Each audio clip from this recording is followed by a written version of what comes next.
This video is going to talk about one aspect of the long-run equilibrium in the monopolistic competition, and that's what's called excess capacity.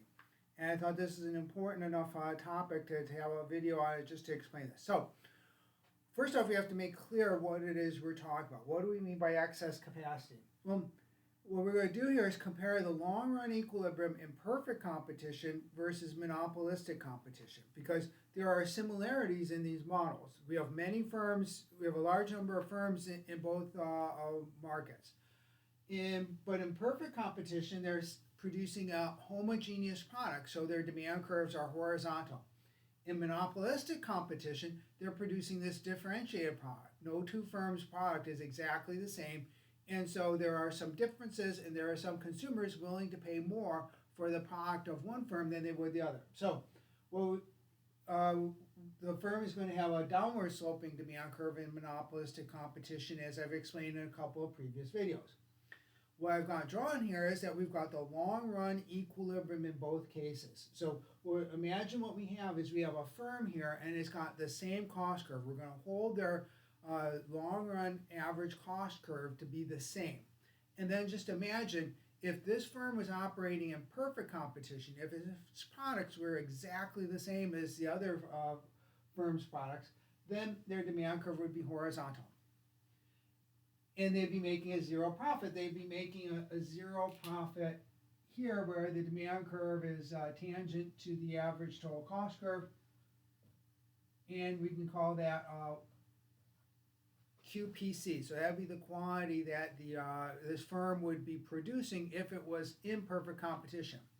But now with the differentiated product, we would have this downward sloping demand curve, and we would be able to see the zero profit where this curve touches or is tangent to the ATC curve. That would be here, and we can call that QMC. That's the quantity that the firm would be producing if it faced a downward sloping demand curve for its product. What we can see here is that with the same cost curve, because of the downward sloping demand curve for this firm's product, this firm would end up producing a smaller quantity than if they were in perfect competition and their product was exactly the same as everybody else's. Now, that also means that, in one sense, whatever quantity we were going to have produced in this market, we could have it produced at a lower cost by having some extra firms produce it. So one way to think about it is that this monopolistically competitive firm is still producing on the bottom, on the downward sloping part of its U-shaped average cost curve. In perfect competition, the firms get all the way to the bottom of the U. Because the monopolistically competitive firm doesn't get all the way to the bottom of the U, it's not producing as much as it could. In the chapter on monopoly, we introduced the term of minimum efficient scale. The minimum efficient scale is the quantity at which the average cost for a firm takes on its lowest value. And so for perfectly competitive firms, they operate at minimum efficient scale. They're all the way down here at what would be the minimum efficient scale. Monopolistically competitive firms stop before that. So if we wanted to compare this, if let's say we had we're in a market where 1,200 units of this good would be produced. Let's say that the monopolistically competitive quantity was 100, and then the competitive quantity here at the bottom of the U was 120. And if we wanted to have 1,200 units produced, well, in perfect competition, we'd only need 10 firms producing 120 units to get to 1,200. In monopolistic competition, we need to have 12 firms because they're each producing 100 units to get to that 1,200. But if we had 12 firms in here and they all had these similar looking cost curves, then actually those 12 monopolistically competitive firms operating at the bottom of their U could be producing like 1,440 units. Or alternatively, we could say, is if we could just get all of these monopolistically competitive firms to to operate at the bottom of their U instead of stopping ahead of here, we could have that same total amount, say 1,200 units, produced using fewer firms in the marketplace. That means fewer factories, ultimately fewer resources being used, because the cost per unit ends up being higher here with where the monopolistically competitive firms stop. So we end up having higher costs of production. So it's this higher cost of production, or firms stopping before they get to the bottom of the U, that's referred to as excess capacity. So what do we want to think about excess capacity? In one sense, that can lead you to say that we have a lack of productive efficiency in monopolistic competition relative to perfect competition. If we just had firms producing a bigger quantity here, then we could have fewer firms use fewer resources to do this. But you only get that horizontal demand curve for the firm's product if they're all producing the exact same product. So now if we wanted to think about it, if again, thinking of the restaurant industry as our example for monopolistic competition, each restaurant faces a downward sloping demand curve for their food, because it's a little different from the food that's being offered at other restaurants. If you really wanted to have perfect competition here, you'd have to have all the firms offer the same menu, offer the same food, cooked in the same sort of fashion, or well, we probably have the same range of items on the menu. It wouldn't have to all be exactly one, like say chicken sandwiches, and that's the only thing they have for sale. But you'd have the exact same menu at all restaurants, or maybe at all fast food restaurants. And if they were all the same, then they go down here. What ends up leading us to have the higher costs is because there is this product differentiation. And because of that, we can't actually say that we have too many firms in the industry, monopolistic competition. And the reason for that is that the differentiated product does provide extra value. If you want to think about the consumer surplus, because you've got all these different firms in monopolistic competition, and they're offering slightly different variations of the product, you've got consumers who are capturing a lot of higher value here, as opposed to at the competitive price.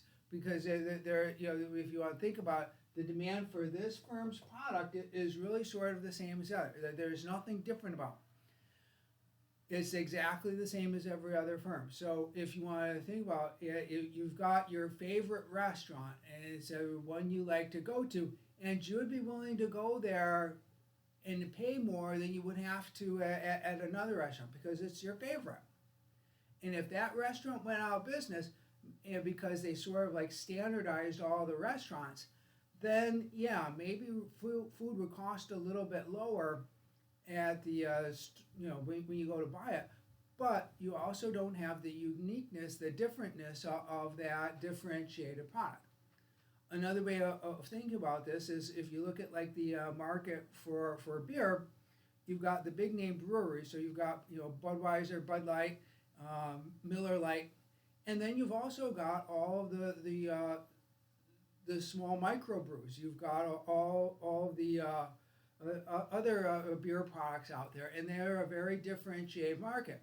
Now, of course, if you want to go get a specialty type of beer, it costs more. But those companies are able, the microbrews are able to sell their product, even though it costs more, because consumers are willing to buy it, because there are differences in quality, differences in taste, and people value that. So we can't really make a general statement to say that perfect competition, like somehow, especially if you want to think about taking monopolistic competition and sort of forcing out all the competitors to offer the exact same product, and that somehow, because we would save some on the production cost here, that would make our economy better off. Because if our standard is consumer satisfaction, then yeah, when we standardize the product, some people are losing out on the different various types of products that they like so much. It's sort of like the old case with Ford Motor Company, where Ford Motor Company in the early 20th century was the dominant company, because they started mass producing cars and could sell them at a lower cost. And the Model T was their famous car. And Henry Ford said, well, if you want a Model T, we'll produce it in black. Because it was going to be, they were going to just mass produce it, get the slightly lower cost by not trying to paint them different colors. And the only color you could buy a Model T in was black. General Motors was coming along at that time, and they started offering some different shapes, styles of cars, different colors. And lo and behold, they started stealing customers away from Ford. That people valued the opportunity to have cars of different colors and not just black. And so, yeah, if the price of cars ended up a little bit higher, because instead of making them all exactly the same, we differentiate the product, and so we can't, produce quite as much one run with our factory here. Consumers show that they're willing to buy that, and they're willing to pay extra. So we can't make any kind of general statement about this.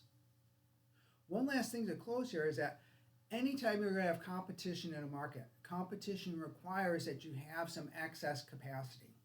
So anyone who starts to talk about excess capacity as this terrible thing in the economy you have to try to get rid of, what they're really sort of saying is saying we can't have any kind of competition in the marketplace. Think of the market for apartments. If you don't like how your landlord's treating you, don't think they're keeping, they're doing the maintenance, they're not keeping the parking lot up, the lights in the elevators are never working, the lights in the hall and the elevators never working, the lock on the door gets broken, they don't get it fixed, so anybody can wander into your apartment, you don't like it. So you're going to take your business elsewhere. And the only way you can do that is if there's a vacant apartment somewhere else in that city. If every apartment's taken, if every other apartment is occupied, if there's no vacancy anywhere, you can't leave. You can't take your business elsewhere because nobody's got space for you. To have the only way you can have competition, for instance, in the apartment rental market is you've got to have some apartments sitting vacant, so that if you don't like it where you are now, you can take it, you can actually move and go someplace else. That's why in cities with rent control, where you've got a shortage and vacancy rates are near zero, then people are sort of locked in and they have to take whatever their landlord gives. Competition always is going to require some excess capacity.